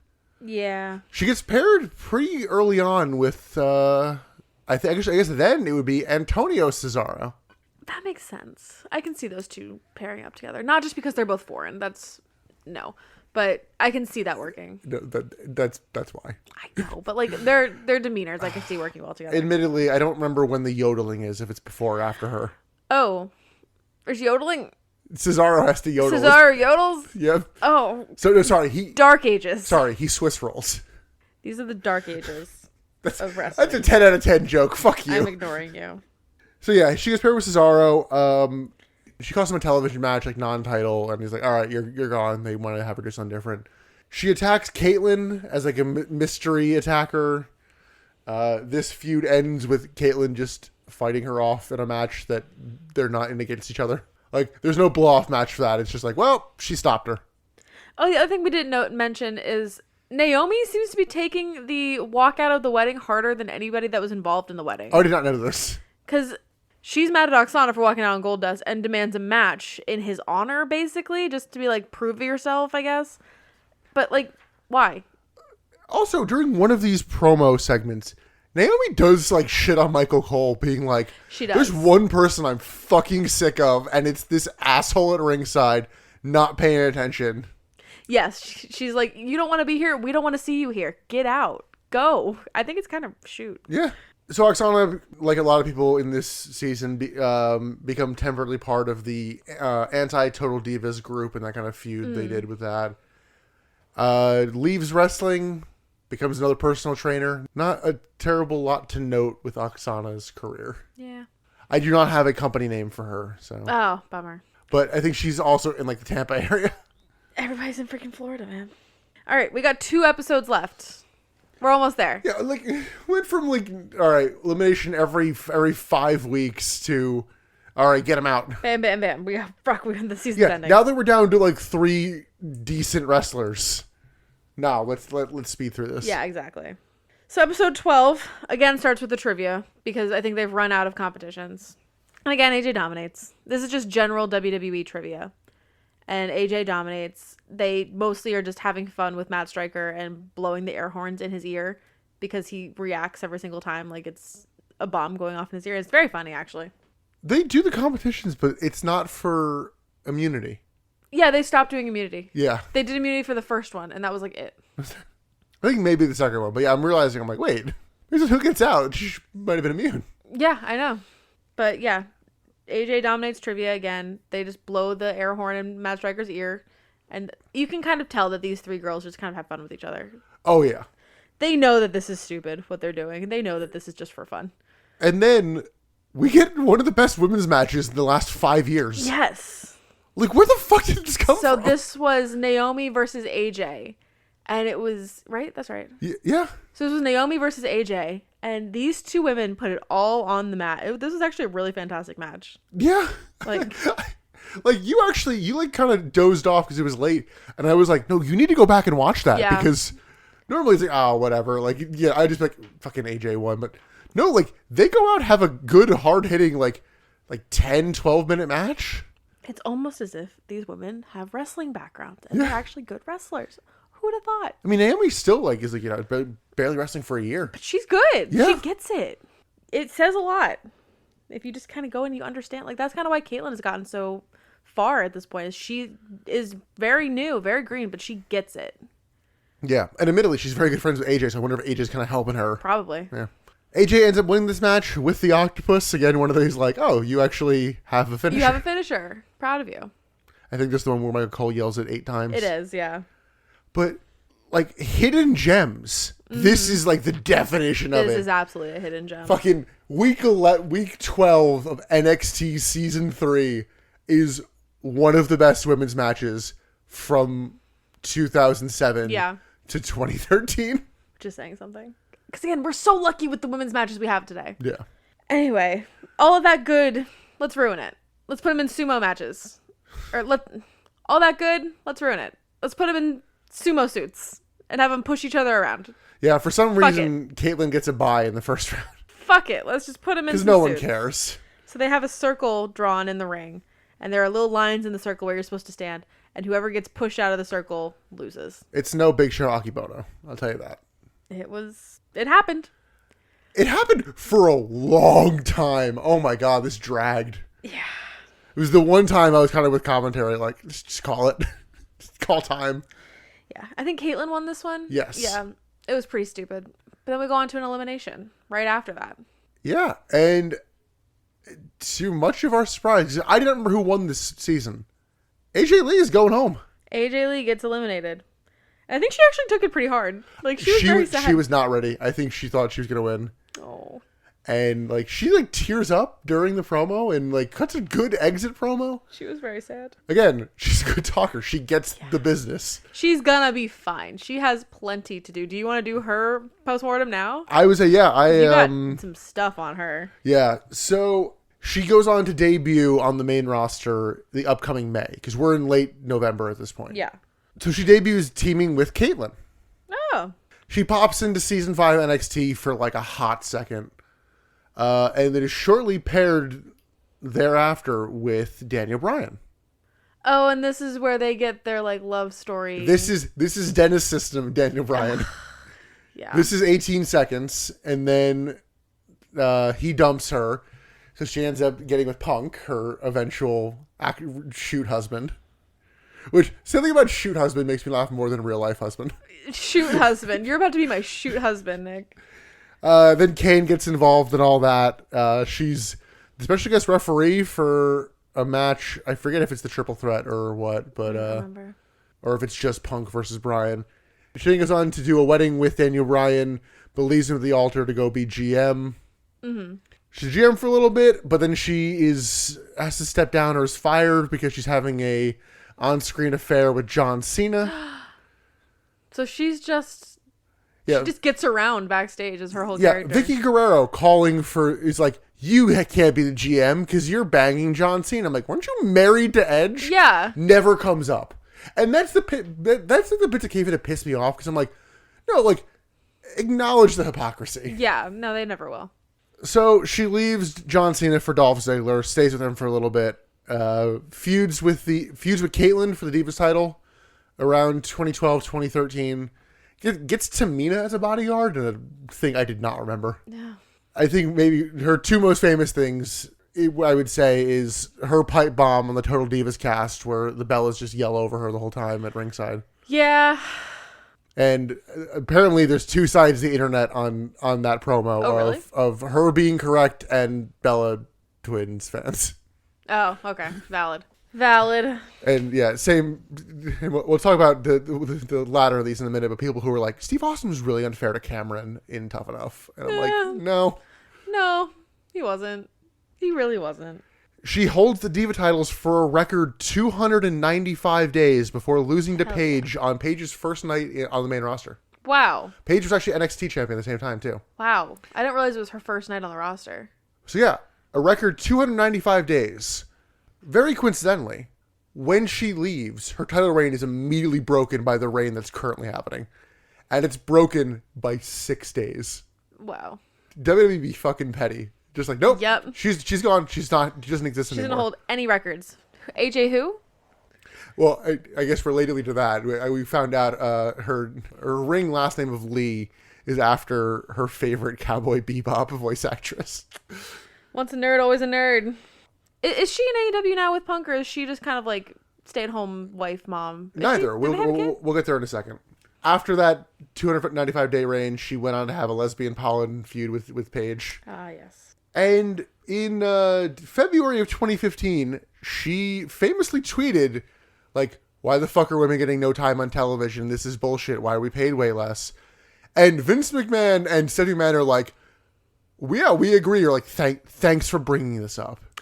Is she the first person to note this? Or is she just the first person to note it on a public platform? Yeah, I think Stephanie was like, thank you for like raising awareness of this. And, Shut the fuck and up. Vince was like, we're listening, stay tuned or some shit. And I'm like, you run the company! Stay tuned. Jesus. Because she can't be she's definitely not the first person. Because by the time they do the women's revolution, they do not mention her at all. Yeah, she's gone by then, right? Yeah. She does a tag match at Mania 31, and then there's like a six-person tag the night after, and that's it. She's done. She retired due to her body just not being able to take the bump. I mean, she's so small. Yeah, like... just your body just absolutely wrecked it, and just like, and additionally, Punk left in 2014, so it was like, yeah, it's been kind of weird the last year. I don't like the vibe I get here. Yeah, so, I don't blame her. Yeah, it's not like he left in good standing.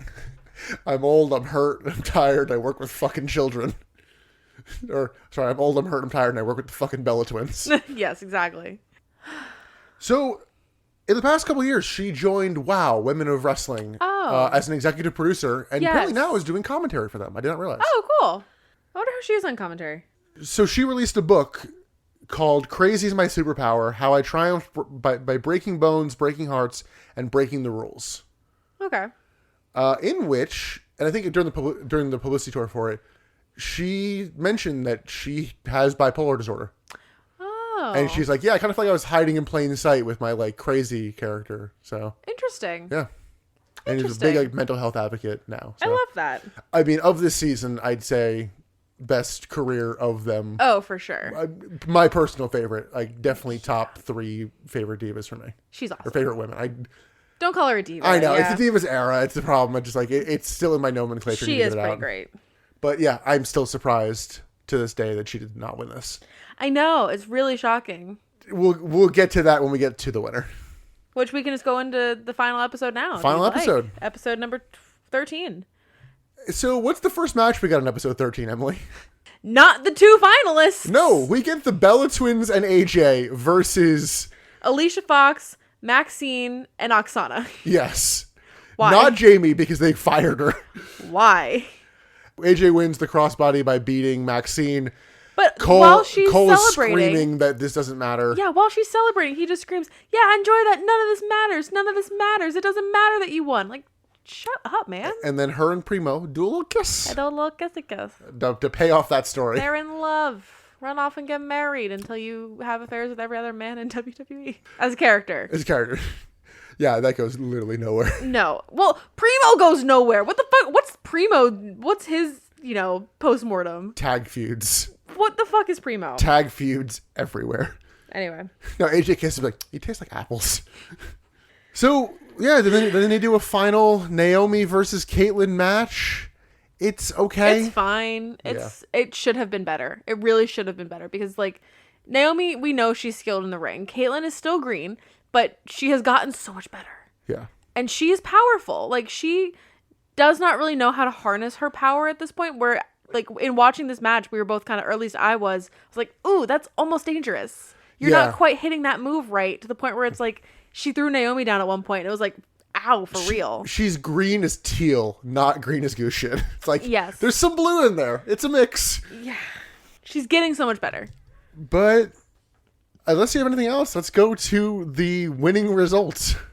Yeah, they don't really linger on this for too long. They have like a last on the mic thing of, diss the diva one last time. But it was kind of just like, it wasn't really dissing. It was, thank you for helping me get to where I am. Like, I appreciate you and I'm glad that it's you and me here. Yeah, they have the polls gather. Alicia Fox and Goldust clearly are like overdoing the like fake chat. What do you think? What do you think? Oh, it was so funny. And they announced the winner of NXT Season 3.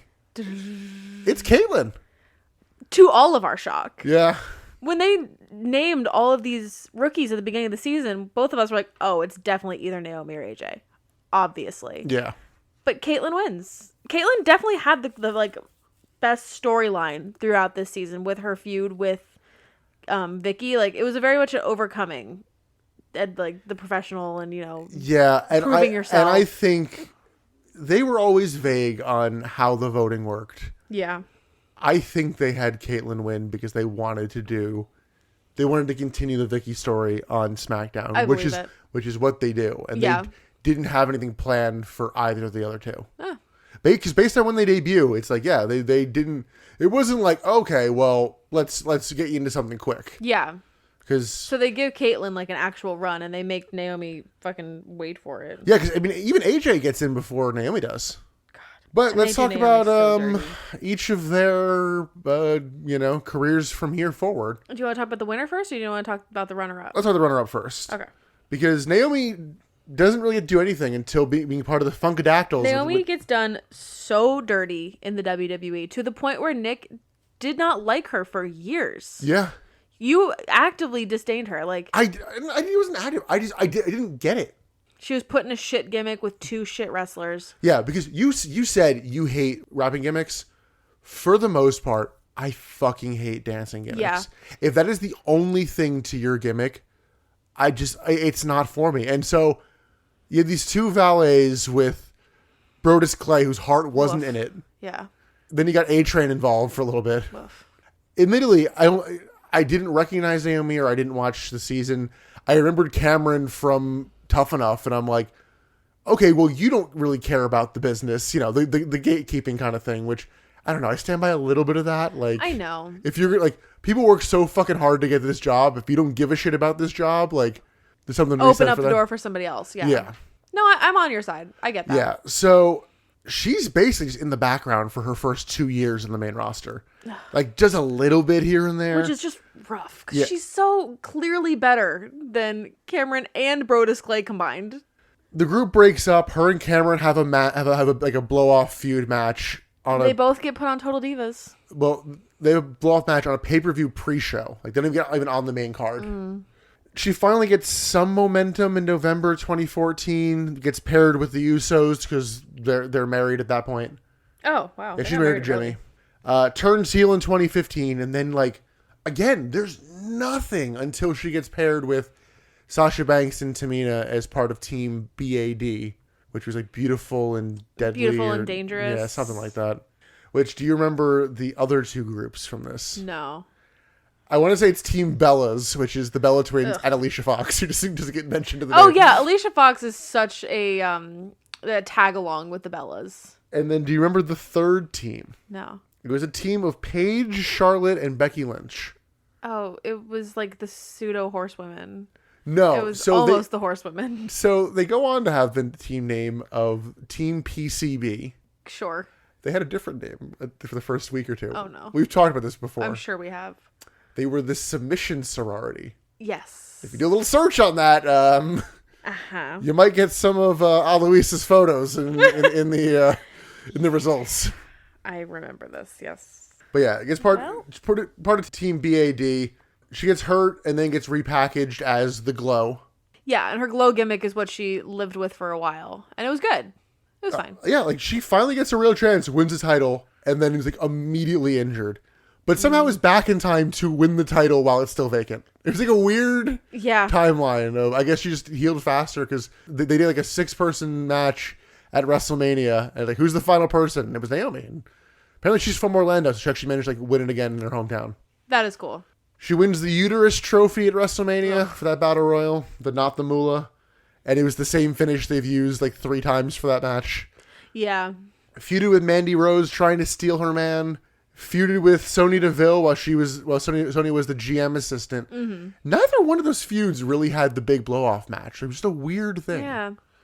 They really did not do her well. Like, the most she gets for the Sonya Deville feud is they do, like, a tag team match of her and Ronda versus Charlotte and Sonya. Oh. Okay. Yeah, I think, huh? All right. And then she teamed with Sasha Banks, won the tag team titles, and all that. We all know what happened there. Yeah, they disappointed everyone, Emily. Oh, yeah, they really... Yeah, they put the titles on the Bella Twins' stepdad's desk and left. Walked out. So now Naomi has debuted in AEW, hasn't she? No, she's an Impact. Oh, Impact, yes, but as Trinity. Yes. Yes, as her true name. Is she as Trinity Fatu? I think she just is Trinity. Okay. But yeah, Naomi, just like... You had Naomi so many is way chances. too good for the shit that she was put through. Yeah, like I tweeted this, but like watching her in the early episodes, I'm like, I wish I had seen this, and I wish they had pushed her because I didn't get it for the longest time. And watching her, I'm like, no, she's good. She has something. Yeah, now you get it. Ironically, she wasn't paired with him, but she's like the female Cesaro. Yeah, honestly. All right, and our winner, Caitlyn. Never gets the last name, Caitlyn. All right. She gets signed to SmackDown and like shows up like the next one or the one after. Continues the Vicky feud. Teases AJ for a little while as the Chick Busters. and Chick Busters. And a bit So I laughed stupid. at.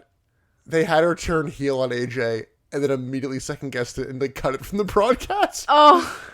And then she pops into season 5 of NXT for a bit. Enters the Divas title scene for a long while. Like she's like a fixture of that division for like almost a year and a half. Wow. Lots of AJ feuds during that. Sure. They play on They that have a good good chemistry. bit. Part of the Total Divas feud at the very start. Decides to leave the company in like early January of 2014. Focuses on her personal life and business. Very rare wrestling appearances. She's listed as winning this like South African Women's Championship in 2019. Shit. That she's still listed as the title holder for. So I don't think she's defended it. Fair. That's But cool though. She also made an appearance in the Mae Young Classic in one of them. I think it was the 2018 one. Okay, because yeah, we did watch some of I think we those. watched the first one, which she's not in. But yeah, she apparently, her final WWE appearance, I want to say is that, or she might have like a weird backstage one. But since 2015, she has owned a smoothie bar in Boca Raton. Oh, I love that. Smoothies. Yeah. That sounds right up her alley, honestly. Living a good non-wrestling life. I love that. All right. Well, that's NXT Season 3. Yeah, I guess what are your closing thoughts on this? How mad are you at me for making you watch this?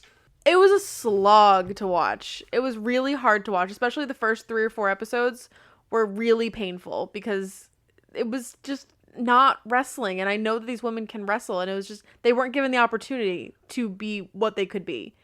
But at the end of it all, I am just so, I've said it twice now, I'm so thankful for the women's division that we have today. I love women's wrestling. It is my favorite part of wrestling. And I wish that we had more of it. I wish we had a back catalog to go back on and watch the history that wasn't like Trish barking like a dog or, you know, Stacy Keibler just having legs as a character. Like, I want more women. It's the old, you can't enjoy the sunny days without some rainy days. Yeah, exactly. But I'm so thankful for what we have. And this is right at the start of everyone kind of realizing we need to do better. So it's just, it sucks to watch this. It's hard. Well, Emily, I'm glad you've had some sunny days, my friend. What did you think overall, having watched this from start to finish? It has flashes of good, but this might be the worst wrestling show I've ever seen. Yes, I think I agree. And I put a good majority on that on Michael Cole and Josh Matthews. 100% I agree. Because they're not trying. Like, if the show was what it was, it'd be like, oh, that was a bit shit. But the fact that commentary is actively hating this, almost making fun of you for enjoying enjoying any aspect of it. Yeah. Like, even the one great match you're talking about, credit to him, Josh Matthews is actually kind of trying during that. Cole is like, I don't give a fuck. Yeah. And he's literally like, is this season over yet? Yeah, and he's not on season 4. We did look. I used to read Matthew from Botchamania would do some write-ups on the NXT seasons. Oh. He stopped early on in this one, and I get it. Yeah, I don't blame him. The matches... The matches are such just exist. non-factors. They have nothing to do with the outcome of the show. They have nothing to do with the skill of the wrestling women. It has no weight on the show at all. It doesn't even feel like they're trying to build No. anyone. No, the matches are like time fillers. It's not about that. It's about who's sexy. But yeah, this, not to talk about it, but yeah, this show as a whole is awful. It's terrible. It was really hard to watch. That said, Emily, what is your best bit, your worst bit, and MVP? Oh, I didn't come up with any of these. Oh, God. To me, it's 3 obvious answers. I mean, if we're talking about, like, the best match, is that obvious match? Just best bit. The best bit? I don't know, because I try to see it as a whole. You tend to go for matches. I want to find, like, a bit. Well, okay, my best bit is the match. It's the AJ Naomi match. Yeah, see, that's what I'm saying. I knew that was going to be yours. I really enjoyed the wedding just because of, like, what it was. I thought that was really fun. I'll say that was my best bit of the season. What's your worst bit? The joke off in episode 2 or 3, it made me hurt so physically bad. Oh, I'm just giving mine to commentary in general. Okay, I don't have an MVP. I have a LVP, Michael Cole. Yeah. MVP. I guess in this case, that would be who should have won. Unless it's... Who should have won? Unless AJ. your MVP is one of the pros. No, Naomi should have won. Naomi? Okay. Naomi should have won. I'm going with AJ. Naomi should have won. I am such a Naomi stan at this point. Yeah, admittedly, and they kind of noted it, like, Naomi kind of disappeared halfway through. She was such a front runner in the first episode. Like, she was so strong. Oh, yeah, we were convinced, like, she's going to win every fucking competition. I kind of have, like, a conspiracy that that production or showrunners, whoever, kind of started not necessarily rigging things, but, like, holding her to a higher standard of, like, she can't just wipe the floor with every competition. Like, make her redo things. Like, she had to redo the obstacle course because she fucked it up. But I feel like if other girls had done that, they wouldn't have stopped them. Yeah. I don't know. She was just so strong right out of the gate. Like, she should have won. Yeah, I mean, I would have accepted Naomi as well. I think AJ was the most complete package. It probably does help that she's been wrestling for, 2 or 3 more years than everybody else. Yeah. But that's going to do it for the Seats in the Butts podcast. No, I do the outro. So that's going to do it for the Seats in the Butts podcast. You can follow us wherever you find your podcasts. We are on Apple Podcasts, Google Podcasts, Spotify, Stitcher, iHeartRadio, Android Podcasts. What am I missing? Samsung Podcast. Samsung Podcast. Damn it. You can also follow. Oh, and Deezer. Deezer. Although I think we recorded this before the next episode, so I think we need to make the Deezer jokes the next one. So stay tuned for that. You can also follow us on our social media. You can follow us on Facebook at Butts in the Seats Podcast, on Instagram and Twitter at Butts in the Pod, and if you like this, you can look into our Patreon that should be coming in the next month or so. Keep your eye peeled. I will have it mid-late August. I will have it posted on all of the social medias when we have something to sell. Did I even say that? No, I was letting you do it. I was saying, ending the podcast with just, and that's it. And that's it. Okay, bye. So next up is an actual episode. Yeah, this is not a numbered episode. This is a non-canon episode because this was just we had to talk. Yeah. And we really thought we might go for a half hour, and looking at the current recording time, it's not a half hour. You're welcome. Or I'm sorry, I can't tell. But next up is the January 31st WCW Monday Nitro. I don't even remember what the fuck happened. Jeff Jarrett's going to be taking over as commissioner because Kevin Nash did an oopsie. Oh, God. But until the next real episode, and until you listen to the next weird things like this on Patreon, I'm Nick. I'm Emily. And thanks for listening to the Seats in the Butts podcast. Bye. Bye.